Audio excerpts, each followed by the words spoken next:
Täna vastame teie kommentaaridele. Kass1975 kommenteerib, kas teate, et tööandja poolt on jälitustegevus keelatud ja kaamerat võib ja tohib vaid äärmisel vajadusel. Sellisel ülemusele kohe töökaitse kaela. No tegelikult Howers ei kasuta kaameraid ega tegele jälitustegevusega.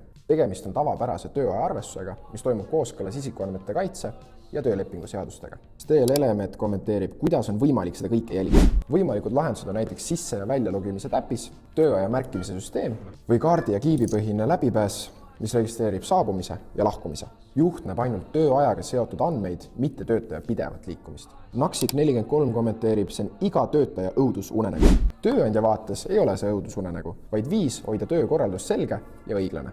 See aitab vähendada arusaamatusi tundide, ületundide ning vahetuste osas ning tagab, et kõigile makstakse korrektselt. Hea süsteem kaitseb tegelikult nii tööandjat kui ka töötajat. Kui teil on veel huvitavaid küsimusi, siis kirjutage need selle video kommentaariumisse.